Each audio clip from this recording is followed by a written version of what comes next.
नमस्कार दोस्तों, मैं नंदलाल और आप देख रहे हैं यूपी वाले सर। स्टूडेंट्स, आज मैं क्लास 11th का लेक्चर आगे बढ़ाने का प्रयास कर रहा हूं। यहाँ पे सबसे पहले मैं आपको बता दूं कि बहुत सारे क्वेश्चन मैं करा चुका हूं। लेक्चर नंबर 1, 2, 3, 4 करके ऐसे निकला हुआ है। तो पहला जो चैप्टर है सेट्स, जिसका नाम है हिंदी में समुच्चय कहते हैं, वो स्टार्ट हो चुका है।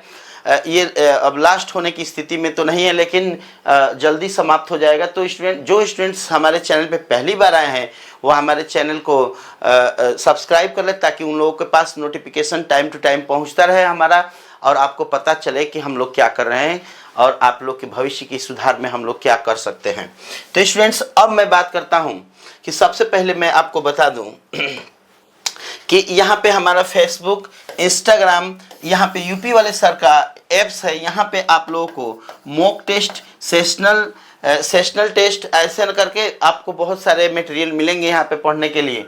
तो सबसे पहले इस लिंक पे जाके क्लिक करके, नीचे दिए हुए लिंक से आप लोग क्लिक करके हमारे वेबसाइट पे जा सकते हैं, और हमारे ऐप्स पे जाके क्लास 11th के जो बंडल है उसके अंदर आप लोग को क्लास 9, 10th, 11th, 12th सभी प्रकार के questions, physics, chemistry, Hindi, math आपको टेस्ट देने के लिए, तो आप पढ़ते रहिए, साथ साथ में उसका टेस्ट देते रहिए। तो स्टूडेंट्स, आप लोगों को थोड़ा सा बता दूं मैं कि पढ़ने के बाद अगर टेस्ट नहीं देते हैं या कोई चीज़ नहीं करते हैं, एक्सरसाइज उस पर नहीं करते हैं, तो स्टूडेंट्स परीक्षा में बहुत दिक्कत होती है, प्रश्न जल्दी सॉल्व नहीं हो पाते हैं। तो चलिए तो हम देखते हैं कि इसमें क्या क्या चीज़ें और है। ये टेलीग्राम है, हमारा व्हाट्सएप पेज है यूपी वाले सर का। यहाँ पे upwalesar.co.in का वेबसाइट है, आप वहाँ पे भी जाके विजिट कर सकते हैं। तो स्टूडेंट्स, अब मैं बात करता हूँ कि क्या क्या हम लोग पढ़ चुके हैं और क्या अब पढ़ने वाले हैं। तो देखिए स्टूडेंट्स, हम लोग पढ़ चुके हैं सेट्स के बारे में। दो प्रकार के मेथड से हम लोग लिखे थे, टेबुलर मेथड और सेट बिल्डिंग फॉर्म में। इसके अलावा मैं यहाँ पे एक्सरसाइज 1.2 भी स्टार्ट कर चुका हूँ। शायद देखता हूँ क्या करना है यहाँ पे। वर्णात्मक विधि हो गया, ये तो हो चुका है, सत्य हो चुका है, ये हमारा ये भी कंप्लीट हो चुका है, ये भी कंप्लीट हो चुका है। 1.2 स्टूडेंट्स, अब हम पढ़ने वाले हैं एक्सरसाइज 1.1 समाप्त हो चुका है। और इसके ये जो चैप्टर्स है ना, सारे लिंक्स, प्लेलिस्ट का लिंक मैं डिस्क्रिप्शन बॉक्स में डाल दिया हूँ, वहाँ से जाकर आप लोग इसको ठीक तरीके से देख सकते हैं। ठीक है स्टूडेंट्स, तो अब आप आगे बढ़ेंगे तो आपको पूरा समझ में आएगा। 10-10, 15-15 मिनट का वीडियो है। आप लोग एक आध दिन में, 1-2 दिन के अंदर इसको देख के और आगे हमारे साथ कंटिन्यू हो सकते हैं स्टूडेंट्स। पीछे का क्लियर करेंगे तो ही आगे हम बढ़ेंगे। अब हम बात करने वाले हैं एक्सरसाइज 1.2 में। एक्सरसाइज 1.2 में समुच्चय के प्रकार, टाइप्स क्या हैं सेट्स के। तो स्टूडेंट्स, यहाँ पे परिमित समुच्चय हैं, अपरिमित समुच्चय हैं, मतलब कि finite set, non finite set, null set या एम्प्टी सेट, सिंगलेटन सेट है ना, subset, universal set, equal sets, unequal sets, असंबंध means disjoint sets, union of set, intersection of sets है ना, और उसके बाद कॉम्प्लीमेंट्स ऑफ सेट और पावर सेट। यहाँ पे इतने चीज़ों का स्टडी हम लोग आज करेंगे। पहले इनके प्रकार को समझेंगे, इसके एग्जाम्पल के साथ समझेंगे इसको। उसके बाद अगर हम चैप्टर को कंटिन्यू करते हैं स्टूडेंट्स, तो बहुत आसान तरीके से हम लोग आप कह सकते हैं कि एक लेक्चर में समाप्त हो जाएगा। जितना कंसेप्ट क्लियर करने में टाइम लगता है स्टूडेंट्स, उससे बहुत कम टाइम लगता है एक्सरसाइज हल करने में। तो अगर कंसेप्ट क्लियर है तो आपको पता है कि कंसेप्ट इज पावर होता है। अगर कंसेप्ट पावर में है तो आप लोग को किसी प्रकार की कोई दिक्कत नहीं हो सकती। तो चलिए स्टूडेंट्स, अब हम बात करते हैं कि अगला में पॉइंट में है क्या। तो देखिए, एक झलक दिखला देता हूं मैं आप लोगों को कि जल्दी से जल्दी हम लोग इसको, मतलब बड़ा सा लेक्चर ना हो, छोटा लेक्चर हो और आसानी से हो जाए। चलिए, तो फिनिट सेट, नाम ही इसका फिनिट है। फिनिट माने सीमित। फिनिट का मतलब क्या होता है स्टूडेंट्स? सीमित सेट होता है। सीमित मतलब क्या होता है? सीमित का मतलब होता है जिसकी सीमा हो, जिसकी बाउंड्री हो, जो बाउंड्री से बाहर ना जा सके, जिसको गिना जा सके, इस बात का स्टडी करते हैं। चले, जिसमें सीमित संख्या में तत्व होते हैं। यहाँ पे सीधी सीधी बात है, जैसे मैं बोल दूं कि 1 से 5 तक 1 से 5 तक प्राकृतिक संख्या का एक सेट बनाओ। मान ले कि 1 से 5 तक हमने एक सेट बना दिया, 1 2 3 4 5। तो स्टूडेंट्स यहाँ पे पदों उसके एलिमेंट्स की संख्या सीमित होती है, इसी को हम लोग सीमित सेट कहते हैं, फिनिट सेट कहते हैं, परिमित सेट कहते हैं, डिफरेंट नाम है इसका। चलिए एक और मान लें कि मैंने कहा कि इंग्लिश अल्फाबेट के भावेलों का बना दीजिए, आप सेट बना दीजिए। तो भावल में हम लोग जानते हैं कि ए होता है, ई होता है, आई होता है, ओ होता है, यू होता है। इस प्रकार हम लोग फिनिट सेट है ये, क्योंकि इसकी सीमा सीमित है कि 5 ही है, गिन सकते हैं इसको आसानी से। तो इस प्रकार के सेट्स को हम लोग क्या कहते हैं स्टूडेंट्स? सीमित सेट मतलब परिमित सेट कहते हैं, फिनिट सेट कहते हैं। चलिए नेक्स्ट में बात करते हैं कि असीमित सेट। भाई असीमित मतलब जिसकी सीमा ना हो, असीम हो। फिनिट मतलब नॉन फिनिट सेट है, ये उल्टा हो गया ना, जिसके अनगिनत तत्व होते हैं, अनगिनत। जैसे मैं आपसे बोल दूं कि एक समुच्चय ऐसा बनाइए, प्राकृतिक संख्याओं का समुच्चय बनाइए। तो प्राकृतिक संख्याओं का समुच्चय, तो प्राकृतिक संख्या तो बहुत सारे हैं, इसके डिफरेंट वो है टर्म, क्या बोलते हैं, एलिमेंट्स है।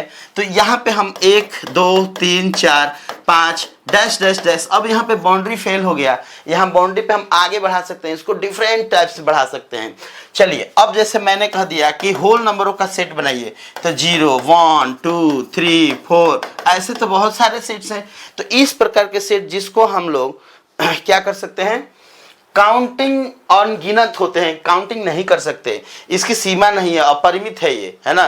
तो इस प्रकार के सेट्स हम लोग क्या कहते हैं, अपरिमित सेट कहते हैं। चलिए अब हम बात करते हैं स्टूडेंट्स नेक्स्ट, शून्य शून्य शून्य समुच्चय। अरे इसका नाम ही है इम्पटी सेट, इम्पटी माने खाली, ऐसा समुच्चय जिसमें एलिमेंटों की संख्या 0 हो, शून्य हो, तो इसको हम लोग शून्य सेट कहते हैं। जैसे मैं कह दिया कि एक ऐसा समुच्चय जिसमें एक प्राकृतिक संख्या हो और उसमें प्राकृतिक संख्या में 2 से छोटा और 5 से बड़ा निकालिए। अब भाई कोई ऐसा प्राकृतिक संख्या नहीं है जो 2 से छोटा हो और 5 से बड़ा हो, तो इस प्रकार ये नल सेट होता है। नल सेट मतलब एम्प्टी सेट। इसको हम लोग क्या कहते हैं, इसको देखिए ध्यान से, ए बराबर ऐसे डिनोट करते हैं, इसमें खाली स्थान रखते हैं, इसमें कोई एलिमेंट नहीं है। या इसको हम लोग फाई से भी दिखाते हैं। देखिए स्टूडेंट्स ये फाई का चिन्ह है, आप लोग इसको ध्यान से समझ लीजिए, क्योंकि या तो आप इसको ऐसे लिखिए या तो यहाँ फाई का चिन्ह लगा दीजिए। हाँ याद रहे, यहाँ पे ए सेट को हम ऐसे नहीं लिख सकते, फाई इसके अंदर डाल देंगे तो गलत हो जाएगा, क्योंकि इस एलिमेंट में यहाँ पे एक फाई एलिमेंट हो जाता है, सिंगलेटन सेट है, यहाँ पे एक ही एलिमेंट है ना। तो इस बात का ध्यान रहे, ये हमारा इम्पटी सेट नहीं है, ठीक है। चलिए अब हम बात करते हैं आपसे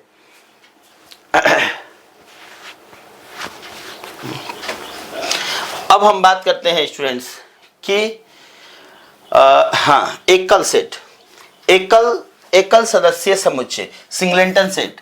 इसमें ऐसा समुच्चय जिसमें एक ही तत्व है। मान लीजिए कि कोई यहाँ पे एलिमेंट है जिसमें एक ही एलिमेंट है। मान लीजिए कि कोई बी सेट है जिसमें केवल ए एलिमेंट है। मान लीजिए कि कोई सी सेट है उसमें कोई एफ एलिमेंट है, या ऐसे भी कर सकते हैं, ठीक है।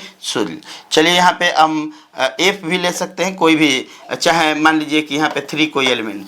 तो ऐसा समुच्चय जिसमें केवल सिंगल सेट होता है, सिंगल एलिमेंट होता है, सिंगलेटन सेट कहलाता है। चलिए स्टूडेंट्स अब हम बात करते हैं, बहुत आसान है, इतना थोड़ा थोड़ा समय दे देंगे तो आप समझ जाएंगे बिल्कुल तरीके से। चलिए उप समुच्चय किसे कहते हैं? यदि समुच्चय ए के सभी तत्व समुच्चय बी में भी हो तो ए कामा बी का उप समुच्चय कहलाता है। देखिए स्टूडेंट्स यहाँ पे बहुत आसान है, यही बहुत जरूरी चीज आप पढ़ रहे हैं।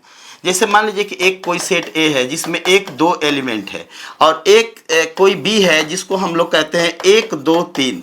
तो यदि ए का पूरा एलिमेंट बी में है, देखिए यहाँ 1 2 है, यहाँ भी 1 2 है, मतलब कि ए का अगर पूरा एलिमेंट बी में है तो इसको हम लोग ए सबसेट बी कहते हैं, ए सबसेट बी कहते हैं। अब थोड़ा सा ध्यान से देखिए, ए सबसेट बी का मतलब क्या कि ए का पूरा एलिमेंट बी है।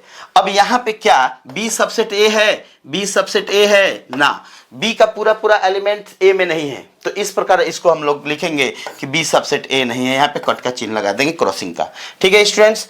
तो ए बी का उप समुच्चय तभी कहलाएगा जब ए का पूरा पूरा अवयव बी में होता है। ठीक है, इसमें कोई समझने की बात नहीं है। चलिए एक और एग्जांपल से आपको समझा देते हैं। ठीक है, क्योंकि ये इसका काम बहुत तगड़ा पड़ने वाला है। ठीक है स्टूडेंट्स, अब मैं बात करता हूं, जैसे मान लीजिए कि ए कोई सेट है जिसमें ए बी सी है और यहाँ पे बी कोई सेट है जिसमें आप लोग ए बी सी और डी है तो यहाँ पे ए का टोटल एलिमेंट बी में है, तो इसको हम बोलते हैं ए सबसेट बी। ए सबसेट क्या बी, मतलब कि यदि ए का ए समुच्चय ए का सभी तत्व समुच्चय बी में उपस्थित हैं तो इसको हम बोलते हैं ए सबसेट बी। चलिए अब हम बात करते हैं नेक्स्ट अब हम बात करते हैं सार्वत्रिक क्या है, यूनिवर्सल सेट की बात, सर्वसमुच्चय। अब इसको हम कहते हैं यूनिवर्सल। देखिए नाम से ही क्लियर है, यूनिवर्स मतलब होता है संसार, यूनिवर्स मतलब होता है पूरा डिपार्टमेंट, यूनिवर्स का मतलब होता है एक पूरा दुनिया। तो भाई हर चीज की दुनिया का अलग अलग होता है। जैसे अगर मैं कहूं कि एक प्राकृतिक संख्या 5 है, तो भाई प्राकृतिक संख्या की दुनिया क्या है, प्राकृतिक संख्या की दुनिया होती है 1 2 3 4 और इसको पूरा इन्फिनिटी तक जाता है। अब स्टूडेंट्स अगर मैं एक सेट बी की बात करूं जिसमें हम लोग 1 2 एलिमेंट लिए हैं, तो एलिमेंट 1 2 का मतलब ये होता है कि इसका पूरा खानदान इसके अंदर है। तो मतलब कि बात अगर प्राकृतिक संख्या की होगी तो यहाँ पे यूनिवर्सल सेट ये बनेगा और इसमें आप लोग सी में कोई ले लीजिए, मान लीजिए कि 4 5 6 ले लीजिए, है ना। और आप ये जो छोटे छोटे दिख रहे हैं ये इसके उप समुच्चय हैं, मतलब इसका एक भाई देयाद है, लेकिन सबसे बड़ा यही है, ये पूरा समुच्चय लेके बैठा हुआ है, इसी के अंदर से तो सारे निकल रहे हैं। तो चलिए, तो जो सभी समुच्चय को समाहित करता है। देखिए स्टूडेंट्स एक और आपको बता दूं, एक सेट हो गया, बी सेट हो गया, सी सेट हो गया, एक डी सेट हो गया। डी सेट में मान लीजिए कि यहाँ पे 6 7 8 है क्या मैं एक ऐसा सेट बना दूं, चलिए इसको मैं हटा के बात करता हूं, थोड़ा सा 1 मिनट में आपको समझ में आ जाएगा। चलिए जैसे मैंने यहाँ इसको उड़ा दिया, ठीक है, यहाँ पे इसको इन लोगों को थोड़ा सा ऊपर कर दिया यहाँ पे। अब थोड़ा सा समझिए, चलिए मान लीजिए कि 3 सेट है, ए बी सी डी है, यहाँ पे एक ऐसा सेट बनाइए कि पूरा जनक सबके खानदान इसके अंदर आ जाए, माने कोई छूटे भी ना और सब लोग आ भी जाए। तो यहाँ पे स्टूडेंट्स मैं आपसे बात करता हूँ कि कौन कौन ऐसा सेट बना दें, एलिमेंट इसमें ले कि सारे खानदान इसके अंदर आ जाए, ये बड़ा भाई है, यूनिवर्स बना ले, एक संसार बना ले ताकि सारे लोग इसके अंदर रहे। तो ऐसा में हम लोग करेंगे क्या, तो 1 2 ले लेंगे, 1 2 हो गया। अब 3 तो कहीं दिख नहीं रहा है, 4 दिख रहा है, 5 दिख रहा है, 6 दिख रहा है, 6 इसमें है ही, 7 8 दिख रहा है। स्टूडेंट्स ये जो अभी हम लिखे हैं ना, ये हमारा यूनिवर्स सेट है, यूनिवर्सल सेट है। ठीक है, यूनिवर्सल सेट में आप लोग क्या समझें कि इस पूरे डिपार्टमेंट का एक ऐसा सेट हमने बना दिया कि पूरे डिपार्टमेंट उसी के अंदर है। चलिए स्टूडेंट्स अब मुझे ऐसा है कि आप लोग समझ चुके होंगे। नेक्स्ट समान सेट, देखिए यहाँ पे 2 समुच्चय के सभी तत्व अगर समान है तो वो समान सेट कहलाते हैं। देखिए स्टूडेंट्स जैसे मान लीजिए कि यहाँ पे 1 2 3 है यहाँ पे बी है कोई 2 1 3 है। तो स्टूडेंट्स अगर देखने की बात करें सेट के आधार पे 1 2 3 और 2 1 3 एक ही प्रकार के सेट हैं, एकदम सेम सेट दिख रहा है। तो हम यहाँ पे लिखेंगे A = B, मतलब कि सेट A के सभी एलिमेंट्स सेट B के सभी एलिमेंट के बराबर है। मतलब कि A सेट में जो एलिमेंट है अगर B सेट में वही एलिमेंट है, चाहे क्रम का ध्यान न दें, इसमें क्रम का मतलब नहीं होता है। हम चाहेंगे तो इसको क्रम के हिसाब से, क्रम से कोई मतलब ही नहीं है, ऑर्डर से कोई मतलब नहीं है। तो आप इसको 1 2 3 के जगह पे 2 1 3 लिख दीजिए, 3 1 2 लिख दीजिए, 1 3 2 लिख दीजिए, इससे कोई दिक्कत होने वाला नहीं है। तो चलिए नेक्स्ट आपको मैं बात करता हूं आपसे कि 7 नंबर से 8 नंबर, इसी का उल्टा होता है असमान सेट, अनइक्वल सेट, अलग अलग तत्व। जैसे A बराबर मान लीजिए कि 1 2 3 है और B के जगह पे 1 2 3 तो है लेकिन इसके अलावा 4 है, तो क्या A के सभी एलिमेंट B के एलिमेंट है, तो नहीं है। इसका मतलब कि A के सभी तत्व B के सभी तत्व के बराबर तो है ही नहीं। यहाँ पे 1 2 3 है, 1 2 3 4 है, तो यहाँ A does not equal to 0, A does not equal to 0, sorry B, तो A B के बराबर यहाँ पे नहीं है, इसीलिए इसको हम लोग अनइक्वल सेट बोलते हैं। चलिए स्टूडेंट्स अब हम बात करते हैं 9 नंबर डिसजॉइंट सेट। देखिए यहाँ पे इंग्लिश में है असंबद्ध समुच्चय, जब दो समुच्चयों की में का कोई भी तत्व समान न हो, disjoint set. Very important points to be noted students.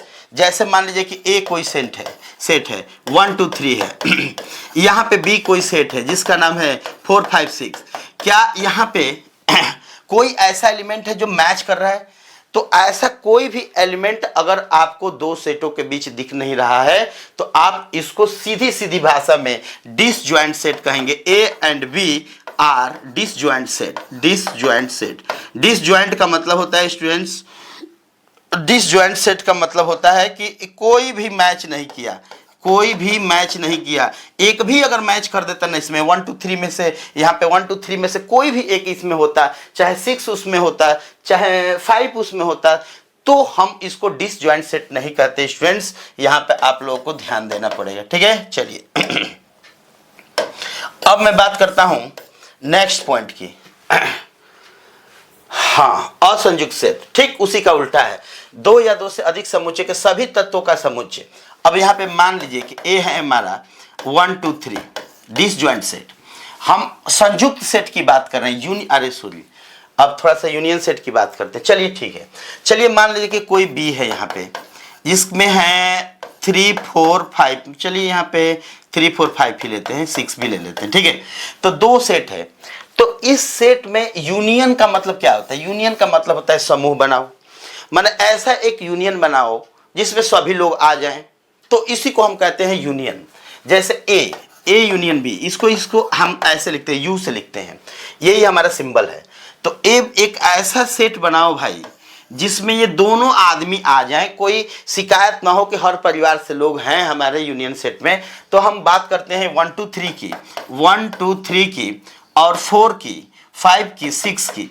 Students अगर 1 2 3 4 5 6 अगर इतना एलिमेंट को हम लोग एक साथ ले लेते हैं तो सारे खानदान इसके अंदर आ जाएंगे। 1 2 3 1 2 3 3 4 5 6 3 4 5 6 टोटल एलिमेंट्स का एक यूनियन बना लिया।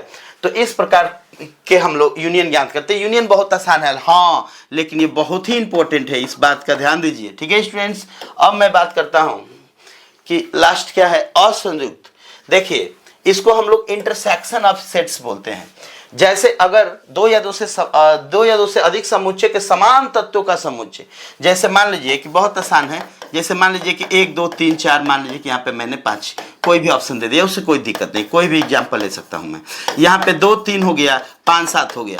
तो स्टूडेंट्स अगर ए इंटरसेक्शन बी की बात होगी, देखिए इंटरसेक्शन बी को यूनियन का उल्टा सिंबल देते हैं, यूनियन का उल्टा सिंबल। तो यदि 1 2 3 4 5 6 7, तो अगर हम इसमें से देखेंगे कि कौन सा एलिमेंट्स जो है, थोड़ा सा ध्यान देने की बात है यहाँ पे, हाँ, यहाँ पे कौन कौन एलिमेंट्स आपस में मिल रहे हैं। तो देखिए यहाँ पे स्टूडेंट्स अब कोई दिख रहा है, हाँ, तो यहाँ पे यही चीज जो आएगा 2 3 4, यही हमारा क्या बनाएगा स्टूडेंट, सॉरी 2 3 5 होगा ना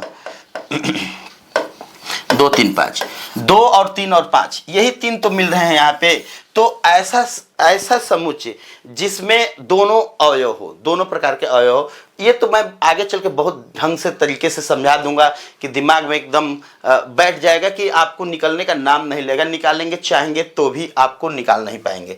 चलिए स्टूडेंट्स अब हम बात करते हैं पूरक समुच्चय की। तो सार्वत्रिक समुच्चयों में से किसी समुच्चय के तत्वों को हटाने पर जो शेष बचता है, जैसे मान लीजिए कि यहाँ पे एक हमने रख दिया 1 2 3 4, जैसे मान लीजिए कि यहाँ पे एक कौन सा समुच्चय है, ये क्या किस चीज का समुच्चय है, एक प्राकृतिक संख्याओं का समुच्चय है। और बी में एक कोई मैंने सेट ले लिया जिसमें मैंने कहा कि 1 2 3 4 है, बस इसमें केवल सीमित सेट है।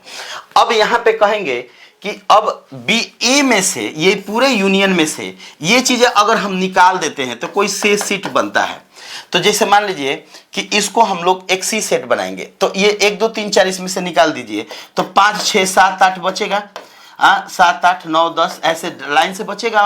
अब इस प्रकार ये जो सी बना है ना, वो अब हम, अच्छा चलिए अब हम निकालेंगे कैसे, इसको क्या बोलते हैं, पूरक समुच्चय, कंप्लीमेंट्स ऑफ सेट्स।